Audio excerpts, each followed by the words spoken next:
আসসালামু আলাইকুম viewers, lifestyle blog থেকে আপনার সবাইকে স্বাগতম। তো আজকে একটি খুবই মিষ্টি দিন, বলতে অনেক গরমের পর স্বস্তি, বৃষ্টি দিতেছে, তো অনেক ভালো লাগতেছে আপুরা ভাইয়েরা। তো ভিডিওটি শুরু করলাম আপনাদের মাঝে, আশা করি সবাই ভিডিওটি দেখবেন। আসলে আমি জীবনের বাস্তবতার কিছু কথা নিয়ে আপনাদের মাঝে সবসময় বলতে চাই। জানি না আমি ঠিক কোন পরিস্থিতিতে দাঁড়িয়ে আছি, কারণ ধৈর্য ধরতে ধরতে আমি বিচ্ছিন্ন চেহারার চোখের নিচে কালো দাগ দেখতে বোঝা যায় আমি এক অস্বাভাবিক লোক, যার সব কিছু থাকতে কিছুই নেই।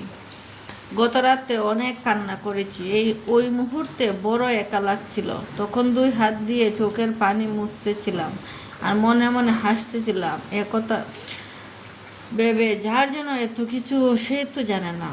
কিছুক্ষণ পর ভেবে চিনতে বুঝতে পারলাম জীবন আসলে স্বপ্নের মতো রঙিন নয়।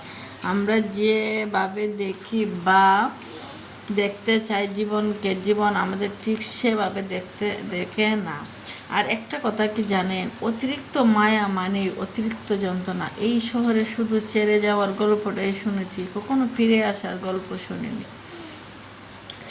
তো গল্পটা আসলে আপু জীবনের সাথে অনেক কিছু মিল আছে, ভালো লাগে গল্পটা পড়তে, তাই আপনাদের মাঝে মাঝে শেয়ার করি।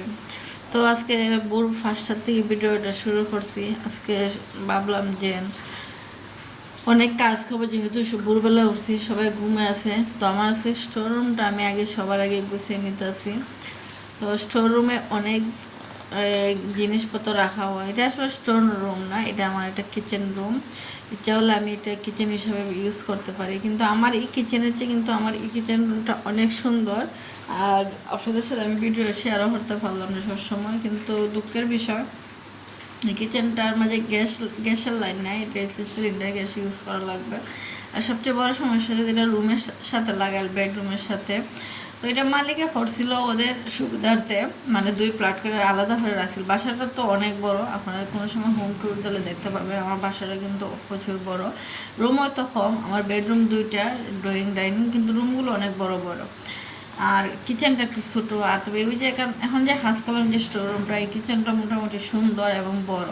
আমার খুবই ভালো লাগে এই কিচেন রুমটা, কিন্তু কাজ তো এটা আমাদের সম্ভব না রান্না বান্না করা, নাহলে সবসময় আপনাদের সাথে আমার কিচেনের ভিডিওটা শুরু করব।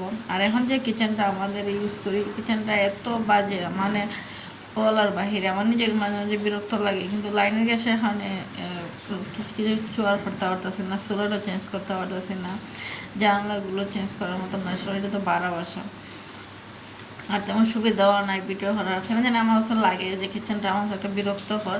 তবে স্টোররুমটা যে আমি কিচেন বানাইতাম তাহলে অনেক ভালো হইতো, আপনাদের সাথে শেয়ার করতাম আমার কিচেনের কাজকর্ম। তো এটা তো যেহেতু অসুবিধার কারণে আর কিচেনটা এই রুমে নিতে পারবো না। তো এটা একটা আমার বেডরুমের সাথে সংযুক্ত। আমার বাইরে যখন আসে তখন তো ধরেন একটা রুম দিয়ে একটা রুমে গিয়ে কিচেনও রান্না বান্না করে, এটা একটা অনেক ঝামেলার বিষয়।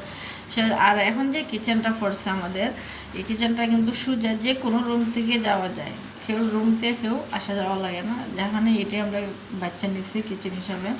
কিচেন রুম কিন্তু 2টা পড়ছে মালিকে। আর যেহেতু আমাদের যে আমরা মফস্বল জায়গায় তেমন বড় বাসা চলে না, ছোটো ছোটো বাসায় মানুষ বেশিরভাগ চাকরিজীবীরা এখানে আসে, তাকে যারা বাচ্চা কাচ্চা পড়ালেখা করায়।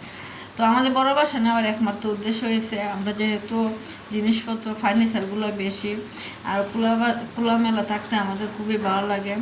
আর বড় বাসা থাকতে অভ্যাস হয়ে গেছে, এখন ছোটো বাসা আর ভালো লাগে না, তাই আমরা 2টা ফ্ল্যাটটা একখানা করে নিয়েছি, করে আমরা একসাথে একটি রুম বানিয়ে থাকতেছি, আর একটা কিচেনে ইউজ করতেছি, আর একটা কিচেনে স্টোর রুম বানিয়ে নিয়েছি। তো যাই হোক, আপনাদের সাথে কথা বলতে বলতে আমি এইদিকে কাজগুলো গুছিয়ে নিয়েছি। আজকে যেহেতু বৃষ্টির দিন, তো আজকে অনেক কাজ করছি। আর বৃষ্টির দিন আমার কাজ করতে ভালো লাগে, আমার গরমটা কিন্তু সহ্য হয় না। আপনাদের সাথে সব কাজ আমি শেয়ারও করতে পারি না।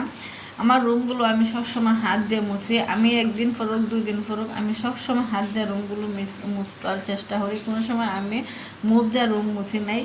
আমার রুমগুলো আমি মনে করি আমার নিজের শরীরের চেয়ে আমি নিজের রুমগুলোকে আমি খুব যত্ন করি। এটা আমার কিন্তু ভাড়া বাসা, তারপরে আমি খুব যত্ন করে রাখি। আমি মনে করি এটা আমার বাসা, যেদিন আমি চলে যাব সেদিন আমার বাসা না। আমি এখন যেহেতু ভাড়া দিয়ে চলতেছি থাকতেছি, সে তো এটা আমার এখন আমার বর্তমানে এটা আমার বাসায়। মনে করি আমি সবসময় বাসাটাকে গুছিয়ে সুন্দর করে পরিপাটি রাখার চেষ্টা করি। তো হয়তো অনেক সময় পারি, অনেক সময় পারি না। তবে আমার অনেক আপুরাদের বাসা অনেক সুন্দর, ওদের হয়তো অনেকে নিজস্ব বাসা যখন নিজের মতন করে সাজিয়ে নিতে পারে। কোনোদিন যে আল্লাহ আমার তৌফিক দেয়, তো আপুদের মতন করে আমি অনেক সুন্দর করে সাজাবো আমার কিচেন রুমটা। আমার অনেক স্বপ্ন আমার লিভিং রুমটা অনেক সুন্দর করে সাজাবো, মেয়ের জন্য একটা রুম সাজাবো, আর অনেক কল্পনাই আছে ডুপ্লেক্স করার জন্য। দোয়া হবেন আল্লাহ যে স্বপ্ন পূরণ করেন, আসলে আল্লাহ জানেন কার কতটুকু স্বপ্ন রাখেন। তো আমার খুব শখ আমার কিচেন রুমটা খুব সুন্দর হতো, আর আমার লিভিং রুমটা সুন্দর হতো, আমার খুব শখ। তো জানি না আল্লাহ শখ পূরণ করবেন কবে, তো এই আশায় রয়েছে। তো এখন মোটামুটি কাজ শেষ পর্যায়ে আসছি। আর একটা একটা করে রুম মুছা আসলে অনেক কষ্টদায়ক, কারণ ওর বাসাটা যেহেতু বড়, সাথে আবার কিন্তু আমি সকাল থেকে প্রতি জিনিসগুলো মুছামুছি করছি, এগুলো সব কিছু বার হয়ে মুচ্ছা আবার জায়গায় রাখছি, শোরুমে জিনিসও মুচ্ছা রাখছি। আর রুমটা ভালো করে একবার ডিপ ক্লিন করে নিচ্ছি সব কিছু।